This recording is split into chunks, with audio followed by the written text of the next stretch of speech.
무사히 해안에 도착하고서야 우리는 그곳이 몰타섬이라는 것을 알았습니다.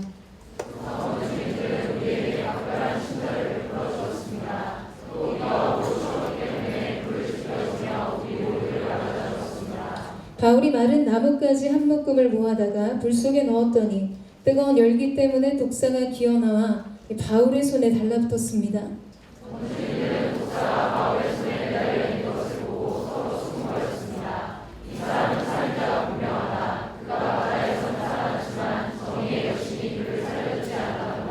그런데 바울은 그 뱀을 불 속에 떨어버렸고 아무런 상처도 입지 않았습니다.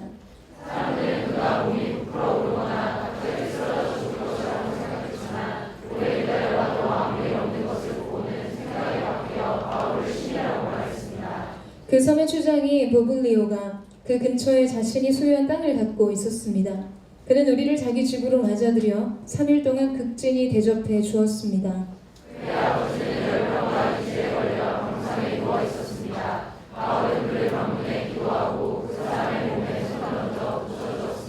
이 일이 있고 나서 그 섬에 사는 다른 병자들도 와서 낫게 됐습니다. 그들은 여러모로 우리를 잘 대접해 주었고 우리가 그 섬을 떠날 때는 우리에게 필요한 물건까지 공급해 주었습니다. 할렐루야.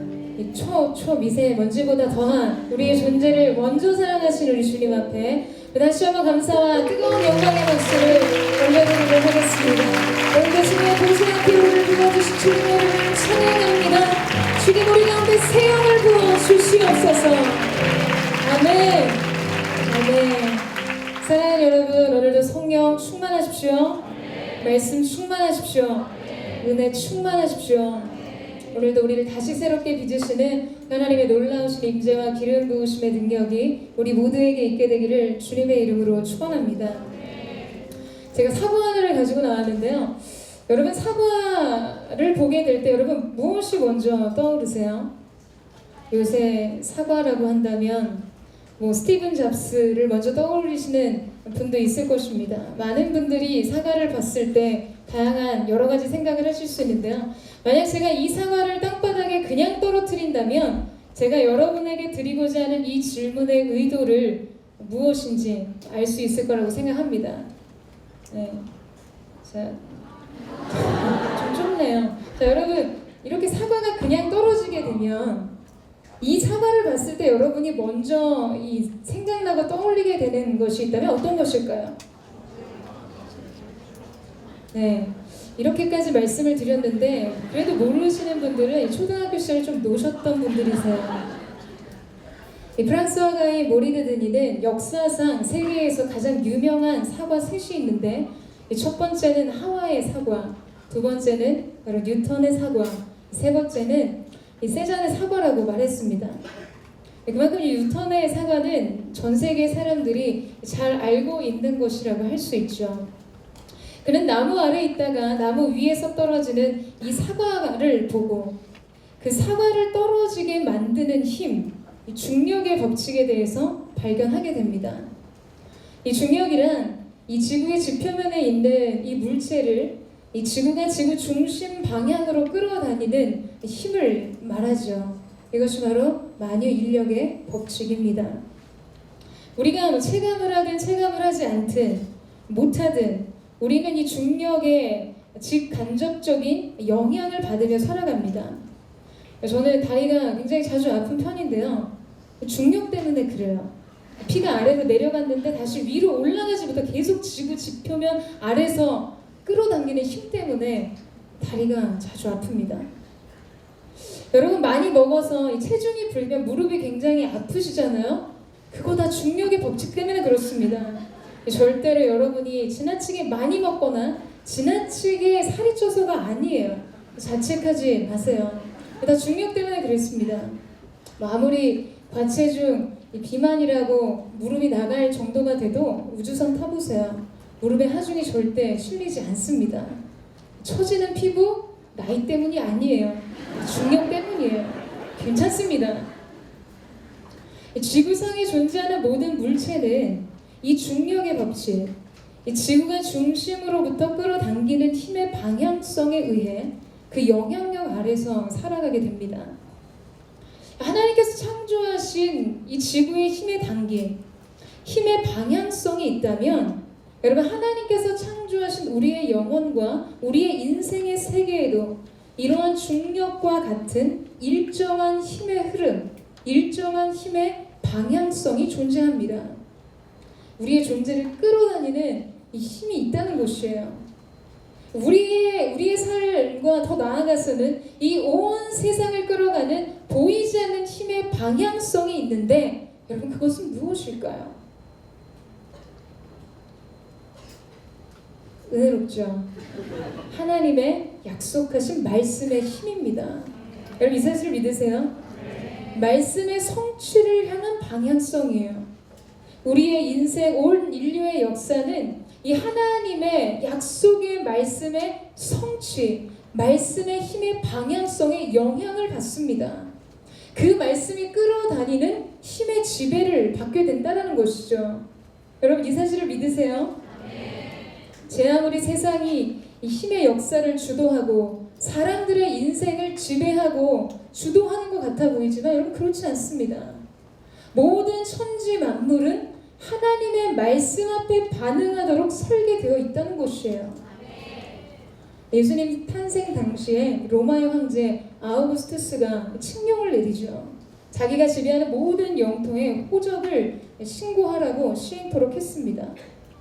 그래서 이 예수님의 부모인 요셉과 마리아도 황제의 칙령 아래서 그의 본적인 베들레헴을 향해 마리아와 함께 올라가게 됩니다.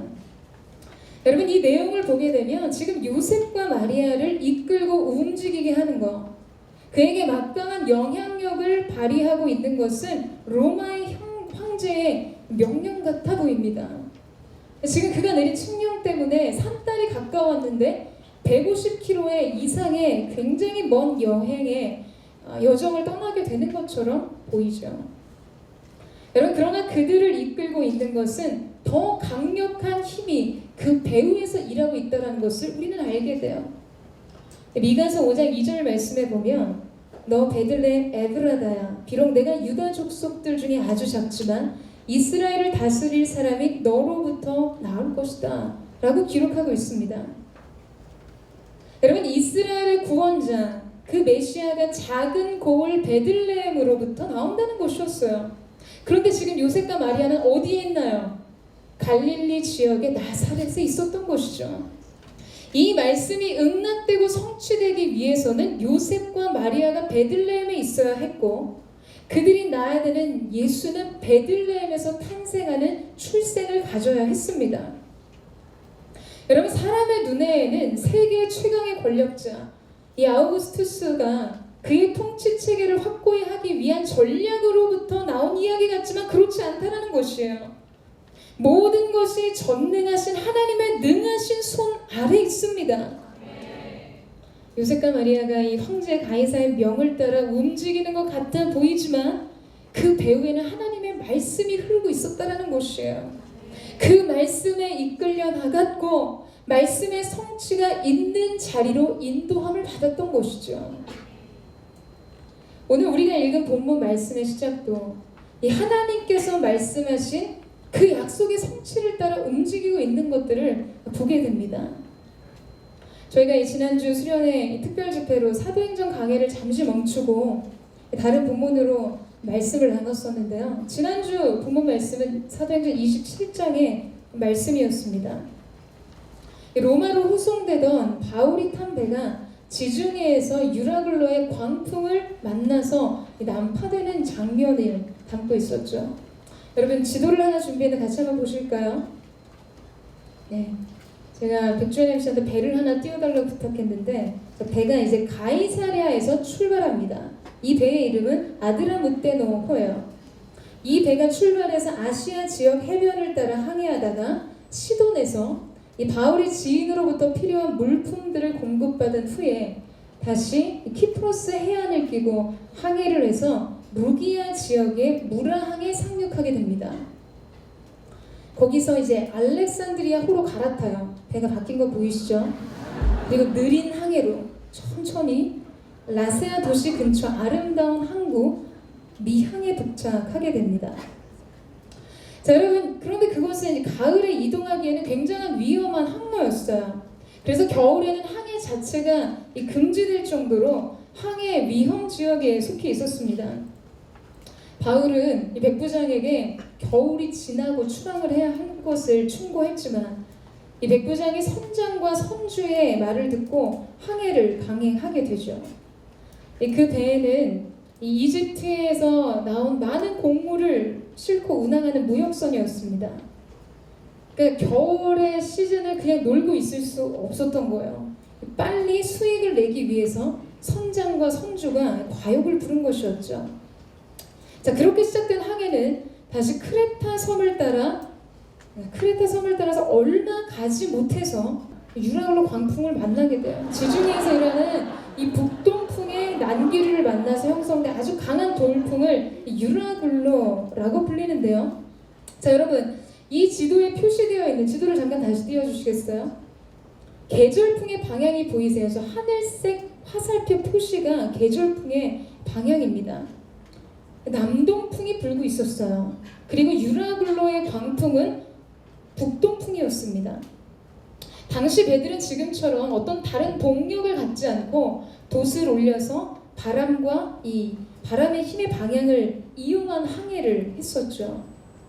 우리 27장 15절 말씀을 같이 한번 보도록 하겠습니다. 27장 15절 말씀. 배가 폭풍에 휘말려 방향을 잡을 수가 없었습니다. 그래서 우리는 배가 가는 대로 내맡기고 표류하다가. 말씀에 어떻게 기록되어 있는가? 여러분, 배가 방향을 잡을 수 없을 정도로 이 광풍과 폭풍이 너무나 심각했어요. 그래서 그들은 그냥 바람과 파도에 배를 맡겨버리고 표류했습니다. 그리고 이어지는 이 20절 말씀을 보면 몇 날 며칠이 지나도 해와 달이 보이지 않아서 폭풍이 여러 날 계속되자 배에 있었던 모든 곡물들을 바다에 내던지기 시작했어요. 그 배의 모든 집기들을 바다에 던져버렸습니다. 그리고 성경은 그들이 이 구조될 소망을 버렸다라고 기록합니다. 그렇게 절망하고 낙심한 사람들에게 바울은 이렇게 이야기해요. 23절에서 25절 말씀인데요. 어젯밤 하나님께서 그 천사를 내 곁에 보내셔서 이렇게 말씀하셨습니다. 바울아, 두려워하지 마라. 내가 마땅히 가이사 앞에 서야 한다. 그래서 하나님께서 너와 함께 항해하는 모든 사람들의 생명을 내게 맡겨주셨다. 그러니 여러분 안심하십시오. 내가 하나님을 믿으니 내게 말씀하신 대로 이루어질 것입니다. 여러분, 이 심한 광풍을 만난 배는 방향을 완전히 상실하고 이 파도치는 바람이 부는 대로 이 지중해를 표류하고 있었어요. 바로 그때 바울에게 주신 하나님의 말씀은 지금 우리가 나눈 것처럼 두 가지였습니다. 첫 번째, 바울, 내가 반드시 로마로 가서 가이사 앞에 서게 될 것이다. 두 번째, 이 배에 탄 누구도 생명을 잃어버리지 않게 될 것이다 라고 말씀하셨죠. 여러분, 이렇게 환란의 폭풍 속을 지나 오늘 도착한 곳이 바로 몰타 섬입니다. 지도를 한번 보세요. 몰타 섬이 어디 있을까요? 전체 확대된 지도를 보여주시겠어요? 몰타 섬이 어디 있나? 여러분, 이탈리아 바로 밑에 시칠리아 섬 아래 있습니다. 로마 코 밑에 있는 섬이었어요. 날만 좋다면 며칠 안에 로마에 도착할 수 있는 곳이었습니다. 여러분, 한번 잘 생각해 보세요. 지금 계절풍의 방향은 남동풍으로 불고 유라굴로의 이 바람은 북동풍이었습니다. 이 배는 동력을 잃고 돛을 내리고 그저 이 바람과 파도에 배를 맡기고 표류하고 있었어요. 그런데 지금 바울이 탄 이 배가 이집트 지역이나 다시 팔레스타인 지역으로 돌아가지 않고 그들이 우려했던 대로 북아프리카의 리비아 해안 지역으로 가지도 않고 지금 어디로 가고 있었는가? 여러분, 마치 폭풍이 이 배의 날개가 된 것처럼 바울이 탄 이 배는 로마를 향해 가고 있었다는 것이에요. 로마를 향해 가고 있었습니다. 그 배에 탄 한 사람도 생명을 잃어버리지 않은 채 로마를 향해 가고 있었던 것이죠. 사랑하는 여러분, 지금 이 배는 약속을 따라 항해하고 있었습니다. 말씀이 지금 이 배의 항로가 되었다는 것이에요. 비록 폭풍이 치는 이 두려운 바다 위에서 이 방향을 잃고 그들이 마치 살 소망이 끊어진 채로 표류한 것 같았지만 하나님께서 말씀하신 대로 그들의 생명을 보존케 하시고 약속하신 로마를 향해 가게 하셨다는 사실입니다. 여러분, 심지어 이 겨울이 찾아올 무렵에는 아까도 이야기한 것처럼 너무 위험해서 항해가 금지되었던 항로예요. 그 위험하고 두려운 길에서 만난 폭풍이 오히려 날개가 돼서 그 힘을 빌어 더 빠르게 날아가고 있었다는 것이죠. 여러분, 이 톰 레이디 목사님이 쓴 찬송가 고요한 바다로라는 찬송가 가사를 보면 2절 가사에 그런 기록이 있습니다. 풍랑이 일어나 쉬지 못하나 이 풍랑으로 인해 더 빨리 갑니다. 이런 고백이 있어요. 오늘 바울의 상황과 꼭 맞는 고백이라고 생각합니다. 여러분, 우리의 삶 속에서도 예기치 않은 이러한 고난의 광풍을 만날 때가 있습니다. 정말 이 미친 바라가 아니라 바다, 성난 파도를 만나서 인생의 방향을 완전히 상실한 것 같이 내가 지금 뭘 하고 있는 거지? 혼돈과 방황에 휩싸일 때가 있고 인생의 소망이 끊어진 채 절망과 두려움과 낙심 속에 마음이 다 잃어버려지고 무너질 때가 있어요. 성공하겠다고, 돈 좀 벌어보겠다고, 잘 살아보겠다고 자기 인생의 배 위에 인생의 소유를 쌓아두었는데 역설적으로 살기 위해 그 전부를 내던져야 했습니다. 잘 살아보겠다고 열심히 재정을 모았는데 질병에 걸려서 자기가 모아둔 모든 재정을 써야 했던 그런 것처럼 그동안 쌓아왔던 인생의 경력도 무용지물이 된 것 같아요. 그냥 느는 것은 빚과 나이뿐만 늘어가는 것 같은, 여러분, 그러한 인생의 혼란과 방황 속에 우리가 걸어갈 때가 있습니다. 이런 폭풍 속에서는 낭만이 없어요. 그냥 생생한 두려움뿐입니다.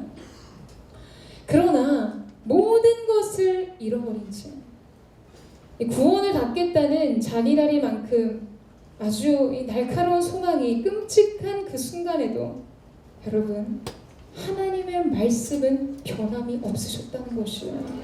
하나님의 약속은 고난의 파도와 이 슬픔과 역경의 폭풍 속에서도 우리를 이끌고 계신다는 사실입니다.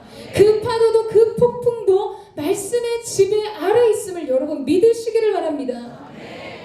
오히려 그 거친 파도와 풍랑으로 인해서 하나님께서 우리 인생에 원하시는 목적지에 더 빨리 도달하게 되는 놀라운 경이로운 하나님의 섭리, 그것을 알게 되는 것이죠. 사랑하는 여러분, 거대한 지구 내부에서 끌어당기는 이 중력과 같이 하나님은 우리의 인생과 이 삶과 이 역사를, 우리의 삶을 감싸고 있는 그 모든 것은 지금 약속하신 말씀의 힘에 의해서, 약속하신 말씀의 성취를 위해 이끌림을 받고 있다는 것을 기억하시기를 바랍니다. 여러분, 이 사실을 신뢰하십시오. 말씀을 가진 자는 결코 망하지 않습니다. 약속을 받은 자는 절망하지 않습니다. 우리는 결코 아무것도 잃어버리지 않게 될 것이에요. 저는 작년 한 해 정말 이런 유라굴로 광풍 속에서 살았던 한 해 같습니다. 정말 저의 삶 속에 일어난 이 바람은 정말 미친 바람 같았어요. 일어난 파도는 분노를 담은 성난 파도 같아 보였습니다. 작년에 연초에 하나님 앞에 기도하면서 받았던 약속의 말씀이 신명기 33장 27절에서 29절까지 말씀이었거든요. 그 말씀을 붙들었어요.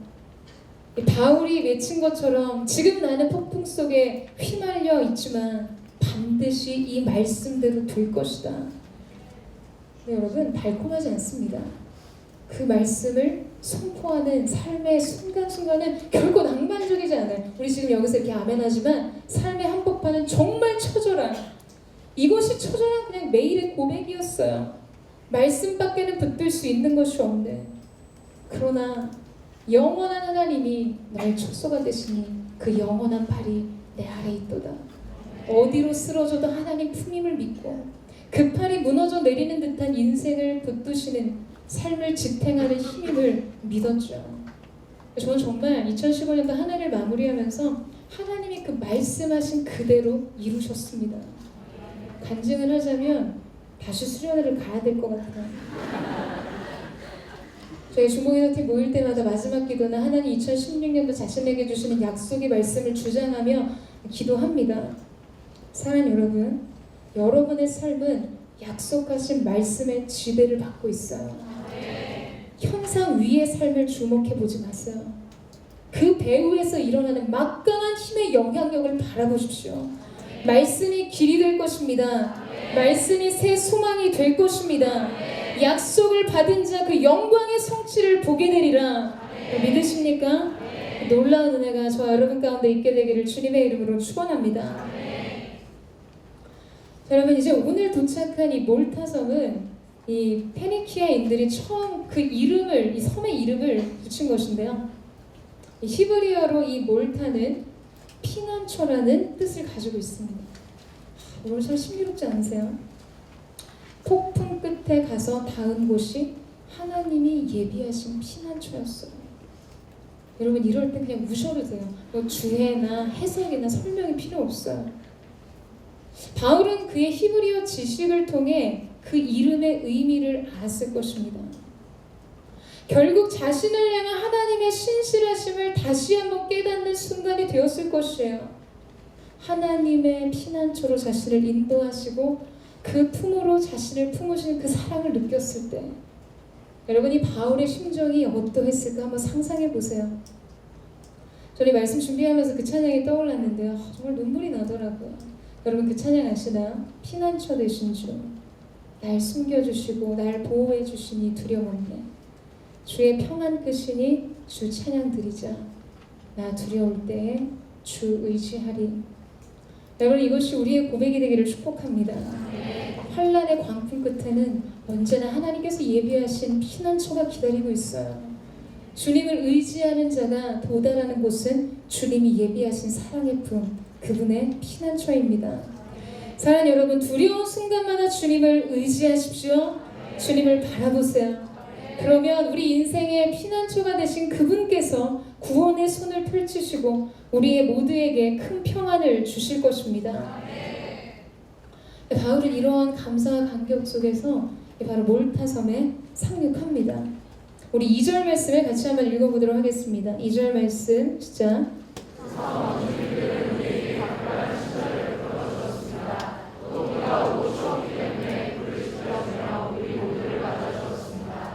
여기서 이 원주민이라고 표현하는 이 단어는 신약 성경에 총 4번 등장합니다. 이 말의 뜻은 말이 거친, 무례하다 이런 뜻을 가지고 있고, 오늘날 야만일이라는 영어 단어는 이 헬라어를 그 어원으로 같습니다. 그러니까 지금 여러분, 이게 무슨 이야기가 됩니까?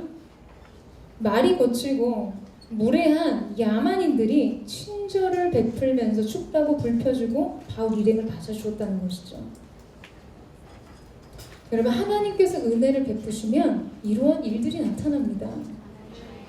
결코 친절과 호의를 기대할 수 없었던 대상으로부터 은총을 얻게 되는 것이에요. 그들이 어떠한 사람이든 간에, 그들과 어떠한 관계를 갖고 있던 간에 하나님이 그들로 하여금 은총과 총애를 얻게 하시는 것이죠. 여러분, 그 은혜가 여러분 가운데 있게 되기를 주님의 이름으로 축원합니다. 보세요. 지금 바울과 그 일행이 무엇을 그들에게 구하기도 전에 그들이 먼저 친절을 베풀었어요. 마치 그때는 왕후가 아니라 시골 처녀 에스더가 차례대로 왕 앞에 나갈 때 궁녀를 주관하는 내시 헤게가 정한 것 외에는 구한 것이 없는데 모든 보는 자의 총애를 얻었다. 에스더가 모든 자의 긍을 얻었다. 라고 기록하고 있는 말씀처럼 사람들 사이에서 호의를 얻고 사랑을 얻고 존귀의 영임을 얻는 것입니다. 여러분, 저는 여러분과 저의 평생의 관계 안에서 이러한 은혜와 축복이 있게 되기를 주님의 이름으로 축원합니다. 여러분의 직장 생활의 모든 관계 속에서, 여러분의 가정 안에서, 여러분이 만나는 모든 대상들과의 관계 속에서 지금 이 은혜를 실제적으로 구하세요. 하나님이 이 은혜를 주셔서 구하지도 않은 친절과 호의와 사랑과 존귀, 여김을 얻게 되는 은혜. 여러분의 직장 상사의 캐릭터가 야만인 같을지라도 정말 무례하고 거칠고 아주 그냥 입이 그래요. 그래도 하나님의 그 관계 속에 여러분을 축복하시면 호의롭게 하시는 것이에요. 여러분 그 실제적인 은혜를 구하십시오. 하나님께서 그 관계들을 축복하시도록 구하세요. 여러분 옆 사람에게 이렇게 한번 축복해 주시겠어요? 야만 일을 할지라도 당신을 사랑하지 않고는 견딜 수 없을 것입니다. 이렇게 한번 축복해. 지금 여러분 안에 딱 떠오르는 그 사람, 여러분이 마음에 이 호의를 얻고 중요한 결정권을 가지고 있는 대상을 향해 믿음으로 선포하세요. 당신은 내게 친절을 베풀게 될 것입니다. 여러분 이 말의 권세가 무서운 것이에요. 하나님은 입술에 열매를 지어 성취하시는 여호와라고 하셨습니다. 누에 고치는 자기의 집을 어떻게 짓는 줄 아세요? 징그럽지만 자기 입에서 나온 실로 자기 집을 지어요. 여러분 지금 여러분이 믿음으로 고백한 그 선포를 통해서 하나님께서 여러분의 인생의 집을 지으실 것입니다. 믿음의 선포를 하십시오. 사실 이 에스더가 얻었던 뱀, 제가 올 한 해 받은 약속의 말씀이거든요. 그래서 이 말씀을 가지고 한번 선포하겠습니다. 여러분은 말씀의 은혜를 받을 것입니다. 할렐루야. 자, 이제 우리 3절에서 4절 말씀을 같이 한번 보겠습니다. 3절에서 4절 말씀 좀 긴 말씀인데요. 같이 한번 읽어보죠. 시작.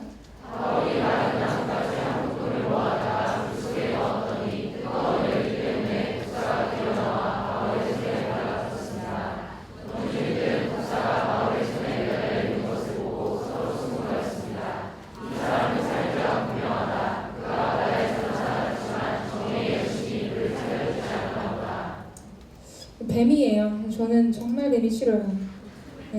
아주 그냥 잠깐 지나가는 것만, 실제 지나가는 건 아니지만 보기만 해도 속이 막 울렁거리는 증상이 있는데요. 에덴에서의 그날부터 정말 비호감인 것 같아요.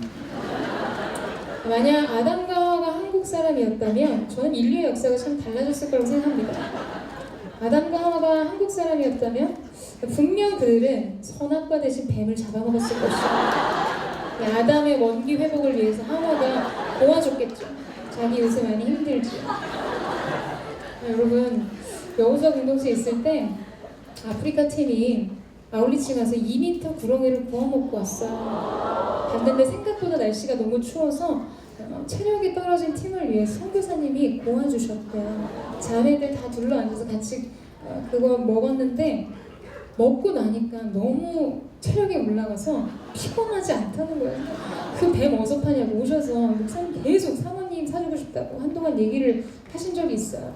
그래서 제가 그때 거기서 그런 얘기를 했죠. 뱀이 체력 회복은 좋은데 죽어야 될 때 숨이 잘 안 끊어져서 더 고통스럽기는 한다는 이야기를 한 적이 있어요. 참 뱀보다 한국 사람이 더 무섭다는 생각을 가끔 하게 됩니다. 어쨌든 그 뱀이에요. 그 뱀이 바울의 손을 물었습니다. 그 뱀은 독사였고 주변 사람들은 바울이 풍랑에서는 구원을 받았는데 혹시 독사가 그를 문 거 보니까 이 사람 죄인 맞구나, 살인자가 맞구나, 이렇게 이론 논리로 지금 이 상황에 대한 판단을 하고 있습니다. 이 섬 지역에 이 특유의 토착 신앙을 가졌던 사람들의 어떤 사고방식, 또 미신적인 믿음이 있었다고 볼 수 있지만 여러분 정직하게 사실 우리 안에도 이런 뿌리 깊은 죄책감의 문제를 가지고 우리의 상황을 바라보는 관점이 있습니다. 종교의 영에 의한 것이죠. 우리는 생각보다 자주 그리고 많이 이러한 판단에 무의식적으로 사로잡히게 됩니다. 은혜에 대해서도 죄에 대해서도 우리가 이러한 종교적인 영으로 판단하게 된다는 것이죠. 내가 뭘 잘못했지? 어떤 상황, 좋지 않은 상황이 벌어지면 내가 뭘 잘못했지? 내가 말씀 읽고 기도하고 새벽 예배 작정했는데 안 가서 하나님이 나를 치시나? 수련해서 죄 안 짓기로 결단했는데 또 똑같은 문제로 넘어져서 하나님 나를 치시는구나. 내가 충분히 회개했나? 내가 하나님 정말 뜨겁게 사랑하고 있나? 여러분 해야 할 것과 하지 말아야 할 것들 사이에서 우리는 이 죄책감과 정죄의식을 가지고 상황을 대하게 됩니다. 이럴 때 하는 기도는 거의 반성문 수준이에요. 철저하게 낱낱이 날카롭게 자신을 해부하면서 자기 잘못을 열거합니다.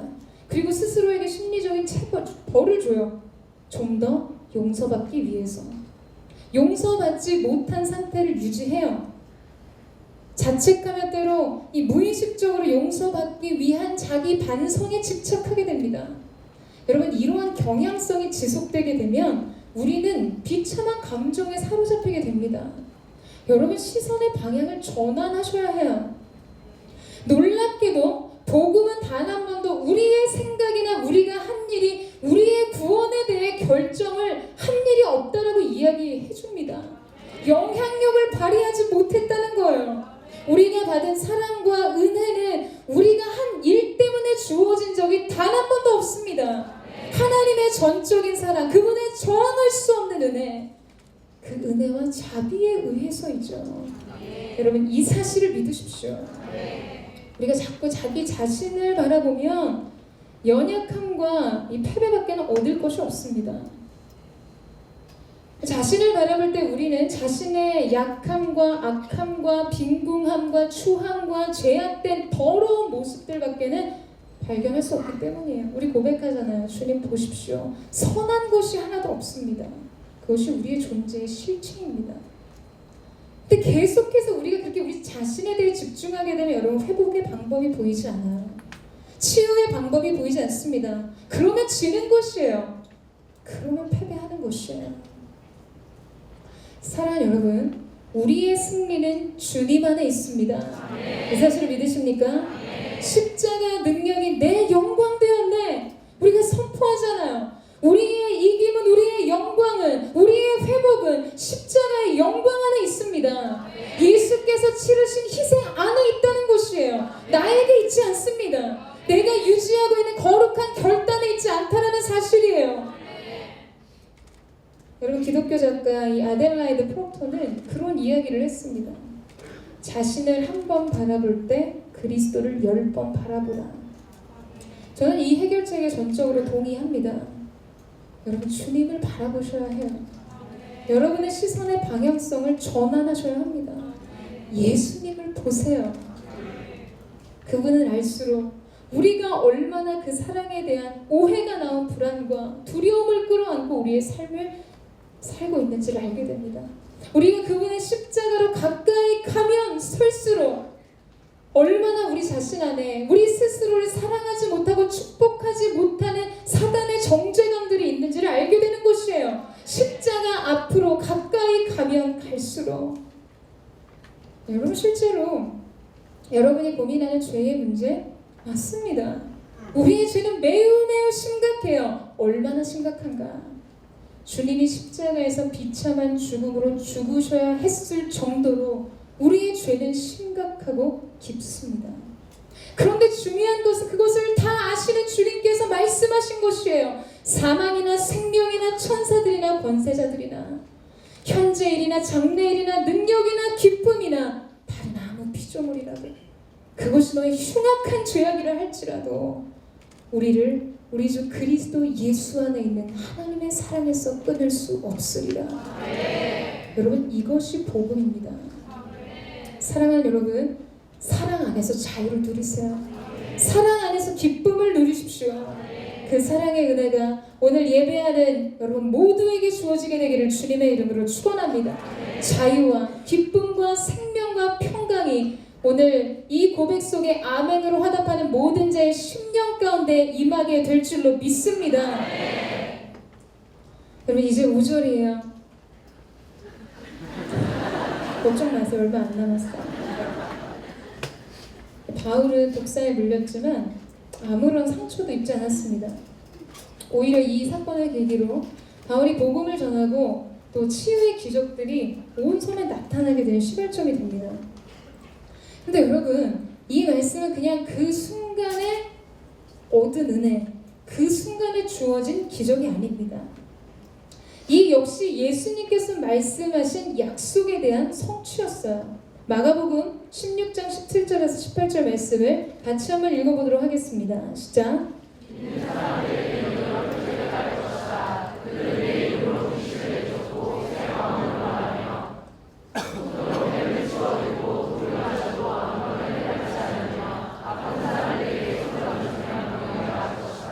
네, 뱀을 집어 들고 독을 마셔도 해를 입지 않고 아픈 사람에게 손을 얹으면 병이 나을 것이다. 지금 사도 바울에게 일어났던 사건 그대로입니다.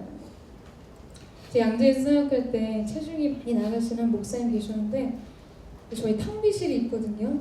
밤에 라면을 드시면서 늘 기도를 하세요. 무엇을 먹든지 해를 받지 아니하고 늘 그 기도를 좀 틀리셨어요. 절대 그 말씀이 이루어지지 않을 것이에요. 여러분 막 이 말씀 적용한다고 독을 마셨다 죽는 것이에요. 여러분 이 말씀 앞부분에 예수님이 이 말씀을 주신 제자들을 향해 주실 때 한 가지 중요한 명령과 더불어 주신 것이었습니다. 너희는 온 세상에 나가서 모든 사람들에게 복음을 전파하라. 그 말씀과 함께 주신 것이었어요. 이 명령과 함께 약속으로 주어진 것이죠. 여러분 오늘 바울이 그의 항해에서 만났던 광풍도 피난처에서 만났던 은혜도 그리고 독사에 쏘이는 불운해 보이는 사건 모두 여러분 지금 복음을 위해 다 선으로 사용되게 하셨다는 거예요. 여러분 10절 말씀을 보세요. 그들은 여러모로 우리를 잘 대접해 주었고 우리가 그 섬을 떠날 때에는 우리에게 필요한 모든 물건까지 공급해 주었습니다. 살기 위해 바다를 향해 다 내던졌던 그 모든 것, 로마를 가기 위해서 필요했던 그 모든 필요를 공급해 주었다는 것이죠. 폭풍 속에서 잃어버린 모든 것을 다 채워주십니다. 또한 역사적인 기록을 보면 이 몰타섬의 추장 보글리오는 이후에 이 초대교회 감독이 되게 됩니다. 그리고 이 몰타섬에서 카타콤이 발견되었다는 기록이 있죠. 여러분 이곳이 바울의 불식착을 통해서 어떻게 복음화가 되었는지를 보여주는 증거입니다. 여러분 놀랍지 않으세요? 여러분 바울의 여정에서 보인 것처럼 하나님께서는 우리의 인생 속에서도 우리의 불식착도 하나님의 길이 되게 하시고 상황에 밀려 막다른 길에 선 그곳에서 은혜를 얻게 하십니다. 나는 이미 모든 것을 잃어버렸다고 생각하는 순간 새로운 공급이 하늘로부터 주어지게 되는 것이에요. 근데 중요한 것은 과연 무엇을 위해서인지, 무엇을 위해? 여러분 하나님께서 우리의 인생 가운데 목적하신 그 뜻을 위해서입니다. 여러분의 인생에 주어진 그 비전, 그 로마를 위해서예요.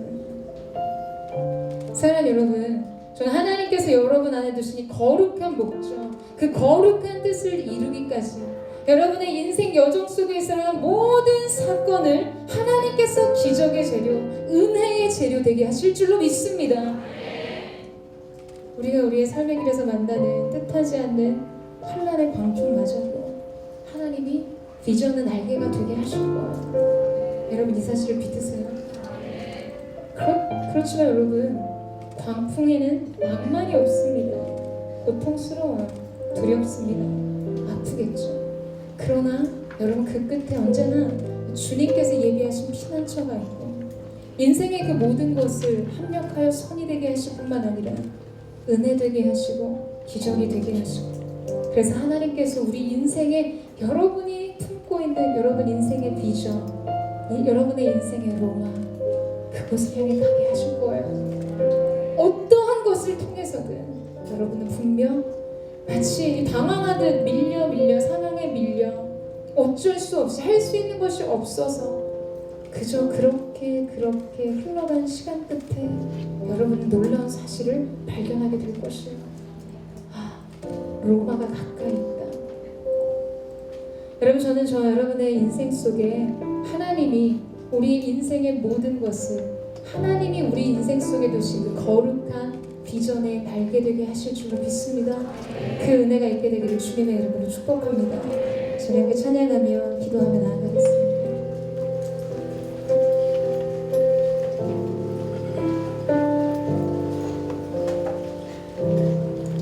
사랑하는 주님, 우리가 환난의 폭풍과 슬픔과 시련의 파도 속에서도 우리 배후에서 일하시는 하나님의 영광을 신뢰하고 우리의 모든 삶을 이끄시는 약속의 말씀의 능력을 믿습니다. 세상이 거대해 보이고 그 세상의 힘이 나를 지배하고 나는 어쩔 수 없이 그 세상의 요구에 반응하며 살아가는 것 같아 보일지라도 하나님 그렇지 않습니다. 약속을 가진 자에게 그 약속의 성취대로 인도하시는 주님이 계시기에 우리는 이 환난 끝에, 이 폭풍 끝에 주님의 피난처를 만나게 될 것이고 주님이 공급하시는 새 은혜로 우리 인생을 채우게 될 줄로 믿습니다. 그 주님을 신뢰합니다. 그 주님을 바라봅니다.